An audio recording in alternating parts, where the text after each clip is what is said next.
Beaucoup d'entre nous ont débuté le Wingfoil en F1 Swing, une wing qui a fait référence il y a 4 ans avant que la Strike ne lui vole la vedette dans la gamme F1. Mais voilà, la Swing V3 vient de sortir avec de tout nouveaux arguments. Bien évidemment, je l'ai testé et comparé à la Strike V3. Voici mon débrief sur ces essais.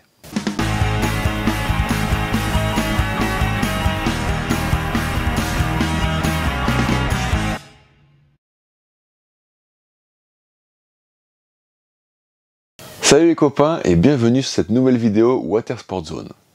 Aujourd'hui, on va parler d'une revenante avec la V3 de la F1 Swing. Après des débuts tonitruants sur sa V1, la Swing V2 est restée dans l'ombre de la Strike. Elle était sympa mais clairement en dessous et moins évoluée que la Strike, sans pour autant être beaucoup moins chère. C'était quand même une assez bonne aile, mais son positionnement n'était pas forcément hyper clair non plus. Cette année, avec la V3, la Swing reprend des couleurs et revient avec plus d'atouts que jamais dans sa manche. Son positionnement en termes de programme est à peine plus clair puisque F1 l'annonce sur le créneau Freefly Downwind, qui sont déjà des points forts concurrentiels de la Strike V3. Cette dernière est pour sa part plus annoncée Performance Freestyle, mais aussi Freefly et Downwind. Donc il y a toujours une certaine superposition et ça rajoute de l'intérêt à ce test, je trouve, car moi vraiment je suis curieux de sentir s'il y a des différences notables ou pas entre ces deux wings. Avant de passer au test sur l'eau et une comparaison avec la Strike, attardons-nous un peu sur le design de la Swing V3.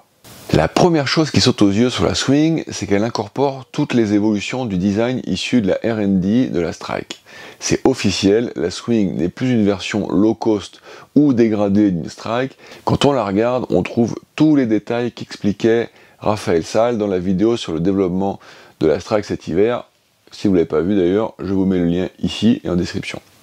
Ainsi, on retrouve le banc d'attaque avec deux Dacron High-Tex en 178 grammes au centre et 158 grammes sur les extrémités pour allier rigidité, vrillage et légèreté. Au niveau des matériaux de spi, le Nano Ripstop constitue le corps de la wing, tandis qu'un spi en 80 grammes, plus résistant à l'allongement, arrive sur la partie arrière. On voit aussi les Staggered Seams, ces coutures en escalier qui assemblent le corps de la wing, autour d'un design mixant une coupe horizontale devant, radiale au milieu et verticale sur l'arrière. On a aussi la latte centrale sectionnée et très travaillée avec la forme unique que l'on retrouve quasiment que chez F1. On a aussi les deux valves de gonflage complètes pour différencier la pression de la latte et du bord d'attaque, donc 10 PSI dans la latte et 8 PSI dans le bord d'attaque, soit 2 PSI de moins que dans la Strike. En tout cas, c'est ce qui est recommandé. Le load diffuseur est aussi présent en bout de latte centrale comme sur la Strike pour répartir les tensions. Alors le load diffuseur, c'est un tissu un peu plus rigide qui se retrouve au point d'écoute en fait sur l'extrémité de la latte pour absorber et diffuser les tensions en fait à partir de ce point crucial. Mais du coup, quelles sont les différences avec la Strike ? Bon, j'ai déjà parlé du SPI, mais le design général comporte des différences assez importantes. Déjà, la géométrie de l'aile diffère. Avec quelques centimètres de moins en envergure, la Swing V3 est plus compacte et ses tips sont moins effilés. La Swing semble aussi reprendre un peu de creux. Par ailleurs, son SPI se montre un petit peu moins tendu. En ce qui concerne les poignées, elles sont aussi légèrement différentes. Le principe reste le même, mais elles sont un chouïa moins fines et elles n'ont plus la couture centrale comme sur les Strike.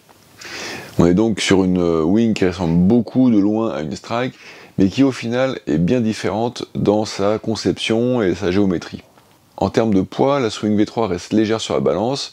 J'ai pesé la 5 mètres à 2,5 kg, donc c'est un tout petit peu, peut-être 100 grammes de plus que la Strike, mais bon voilà, on reste dans le même ordre d'idée et on est sur une wing légère. Les surfaces proposées sont nombreuses, c'est pareil que sur la Strike, on a de 2 mètres à 5,5, tous les 0,5.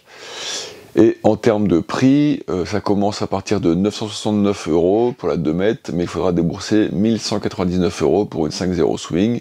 En fait, c'est pareil aussi que la Strike. Allez, maintenant, passons sur l'eau, puisque finalement c'est le plus important et qu'on a quand même envie de comprendre la différence avec cette fameuse petite sœur qu'est la Strike. Sur l'eau, on retrouve immédiatement sur cette nouvelle Swing la légèreté dans les bras caractéristique des wings F1. J'ai aussi tout de suite apprécié le confort d'une wing que l'on sent bien tenue, bien stable et rigide, mais suffisamment souple aux bons endroits pour que ce soit agréable. Les poignées semi-rigides ont évolué depuis la Strike, le diamètre est un peu à la hausse, ça reste personnel mais je trouve ça pas mal, c'est aussi plus doux dans la main. En termes de contrôle et de conduite de l'aile, je m'étais déjà exprimé là-dessus sur le test de la Strike, mais le compromis trouvé par F1 entre ses poignées souples et les poignées rigides plébiscitées sur le marché est vraiment intéressant. En termes de propulsion, la Swing V3 propose une puissance passive facile à trouver. Il y a plus d'appui que sur la Strike à très bas régime notamment. Cela aide à partir, même sans pomper, sur une planche volumineuse quand on ne sait pas très bien faire, mais aussi sur les petites planches et les petits foils. Avec son envergure réduite, la Swing V3 gagne aussi en accessibilité car les extrémités de l'aile vont moins en contact avec l'eau, en phase de lancement comme sur les bords de près. Pour autant, la propulsion reste orientée vers l'avant et la conduite est très agréable. Le feeling de l'aile est moins direct, moins nerveux qu'avec sa petite sœur, mais c'est quand même très équilibré. Dans les manœuvres, jibe et virement, il n'y a rien à dire, c'est facile, intuitif, prédictible, la relance est bonne, ça bascule bien, bref, là, pas de mauvaise surprise. En termes de performance, ça reste solide, la Swing offre un très bon cap et une bonne vitesse de croisière. Alors certes, elle ne propose pas les accélérations et la nervosité de la Strike, notamment au près, car au large, par contre, avec un peu plus d'appui arrière, elle déboule quand même super bien. Après, les performances pures, c'est bien, mais c'est pas non plus toujours une priorité non plus quand on navigue en freeride. En tout cas, il y a largement ce qu'il faut dans cette Swing pour s'amuser de manière générale, accélérer quand il faut, et par exemple aussi sauter haut. En l'air, elle est super maniable et facilement contrôlable. En termes de plage d'utilisation, j'ai été encore une fois impressionné. Super stable, la Swing offre un contrôle de grande qualité, à peine en retrait de la Strike et de toute façon dans le haut du panier de ce qui se fait sur le marché. Je finis avec un point essentiel, en freefly, la Swing V3 vole super bien avec une stabilité simplement bluffante. Elle passe facilement derrière, même en vent onshore, et ne bouge pas en latéral, et suit parfaitement le rider. En fait, c'est simple, en freefly, la Swing, on l'oublie. Avec cette stabilité, les oreilles ne touchent quasiment jamais l'eau, même dans les virages, donc elles se retournent quasiment jamais non plus, et ça ne perturbe pas. On peut vraiment se concentrer sur la conduite et les trajectoires. Si besoin de la replacer ou de l'emmener sur un côté, elle réagit très bien depuis la poignée neutre. Donc voilà un peu le topo sur cette Swing très réussie, mais maintenant, en guise de bilan, pourquoi choisir la Strike V3 plutôt que la Strike V3 ou inversement? Ma conclusion, c'est que même si on est sur deux modèles avec un programme aux priorités légèrement différentes et au design différent aussi, on est encore sur deux wings très polyvalentes qui permettent de plus ou moins tout bien faire. Donc on ne peut pas vraiment se tromper, ou alors si on se trompe entre les deux, c'est pas vraiment rédhibitoire. Ce qui change, c'est quand même qu'on a une Swing plus confortable, plus douce que la Strike. Elle bénéficie aussi d'une puissance passive plus facile à trouver et à exploiter à très bas régime avant le vol, ce qui la rend sans doute plus accessible. En termes de performance, la Strike est clairement plus nerveuse et plus rapide, en particulier au près. Au large, ça se discute plus, je le disais.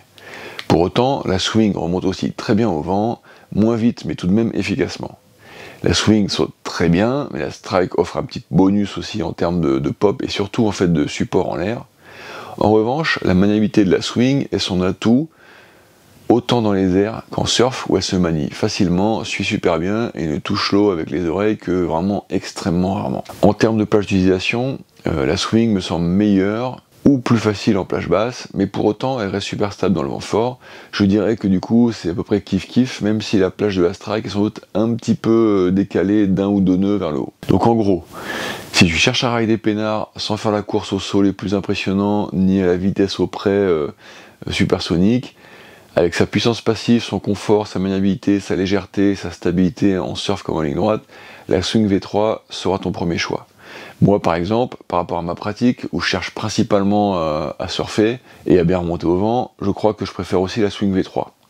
Pareil, si tu débutes, la Swing V3 est clairement plus accessible et adaptée avec sa puissance facile et son envergure un petit peu plus réduite. En revanche, si tu aimes les performances les plus pointues, la nervosité, sauter le plus haut possible pour envoyer des tricks de ouf en freestyle, mais que pour autant tu restes un fan de freefly et de surf en toute stabilité et légèreté, alors la Strike restera ton premier choix. Bref, j'ai envie de dire qu'après un petit passage à vide, la Swing redevient une aile de tout premier plan. Comme quoi, les choses continuent de bouger et d'évoluer dans le design des wings, mais aussi dans le positionnement des ailes, et tout ça, c'est sans doute pas fini.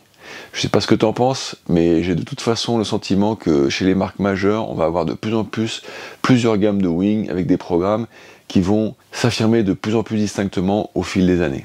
Si cette vidéo t'a plu, alors tu aimeras certainement aussi celles qui te sont proposées à l'écran. N'hésite pas à cliquer dessus pour les visionner. Si tu veux plus de feedback matos, de tutos pour progresser et plus largement de conseils sur les watersports, n'oublie pas de t'abonner. Moi je te dis maintenant à samedi prochain 9h15 pour la prochaine vidéo, à moins qu'on se voit à la plage ou sur mon Instagram. D'ici là, bye bye.